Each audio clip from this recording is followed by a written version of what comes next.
So guys, it's been a minute. Been just surviving the corona stuff. Been trying to transition the garage into a makeshift gym. Got a couple plates that I can use and picked up a axle bar can use for deadlifting and pressing.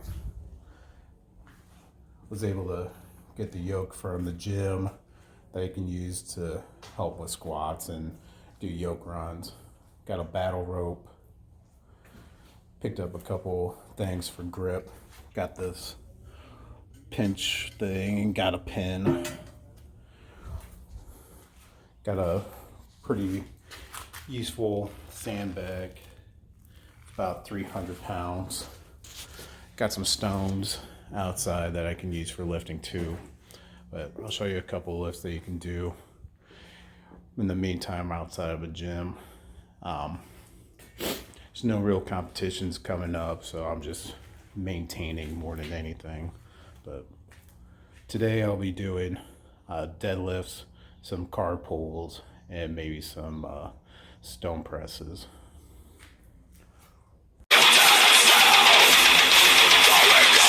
What's good about the Master Bar is that you can actually use less weight and still get a pretty good workout with it. Especially right now since weights are hard to come by. Everybody who's selling weights right now is charging like $2 or $3 a pound. So you can actually get a pretty good workout of just using the Master Bar. Which I found this one on Titan Fitness.com, which is only like $60, $350 and all that stuff.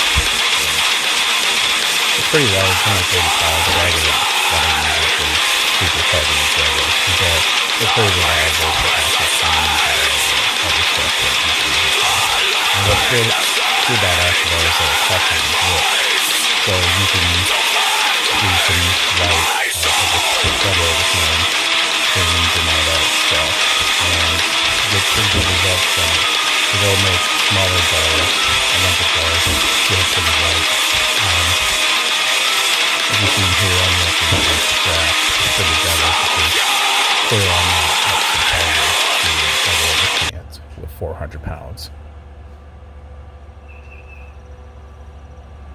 Now with the car pull, you need to make sure that you're finding a place to put the toe strap on, which this one I found online and it just has two little cable hooks connected to it. And with this car, you need to find where it's connected to the frame. Make sure you're not connecting it to an axle or anything, because you definitely don't put it on a bumper because you don't want to take that off.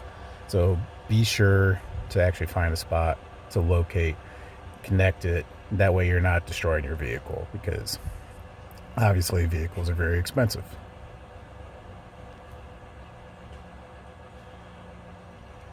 And as you see, when you don't have a rope to use to help you move, you want to get that forward lean. Obviously, the heavier you are, the easier it will be. You need to get a deep breath. You need to lean forward and use the ground to help you gain some traction too. As you can see, I use my hands to start moving on the ground and get short, choppy steps. If you are not moving, it is either one or two. Either one, you're not moving fast enough with your feet, or you're going on an incline and you're just not that strong. Because moving a car when it's on a flat plane is a lot easier than going on an incline.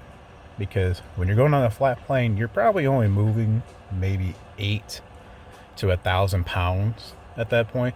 But if you're going on an incline, we're talking more like 2,000 to 3,000 pounds of the actual vehicle that you're trying to move up. So make sure you're actually on a flat plane, unless you're actually training on an incline, then yeah, go for it, as long as you're strong enough. But yeah, just be sure to get a deep breath and use your body weight to move it. But obviously, if the competition calls for you to use a battle rope or whatever to help you pull, then obviously try to do that.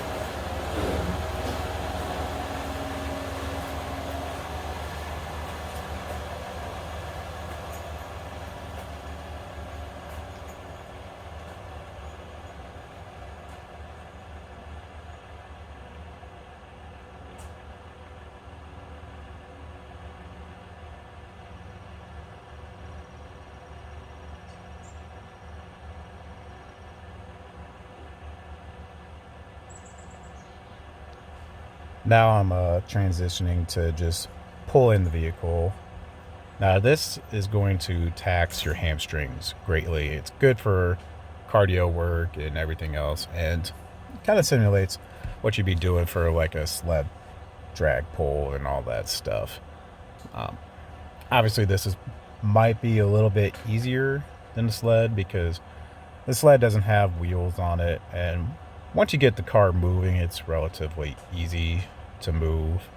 As far as a sled goes, the sled would be a little bit more difficult because of the texture on the concrete and the metal grinding. It's going to halt it a little bit more, so you don't have as much momentum. But with this, same thing. Make sure you get low, get short, choppy steps, and just start moving. And once the car is moving, do not stop. Doesn't matter if you're out of breath or anything. The moment you stop, it is going to be difficult to get it going again. So as long as you keep the momentum going, just keep moving your feet. And then right here, I'm transitioning to doing some moss work. I don't have a board at home. I know I should probably get one since I do moss a lot, but I'm just using this heavy sandbag, which actually totally relatively hold up pretty well. Obviously, if I needed to, I could just add some weights in front of it. That way I stay on it more. And with this, just make sure you have a driver with you to actually with all of them, make sure you have a driver to stop the vehicle and stuff. I mean, obviously you can do it yourself. It's a little bit more difficult. It takes a little bit more time to maneuver back, but if you have a partner help you, that'd be great. Here, I transition into that stone press that I was talking about. Now, this one you need to be sure to watch out because it does get a little bit dangerous. You need to find the right spot and go ahead and press. And if you need to bail, make sure you get back far enough like I did right here.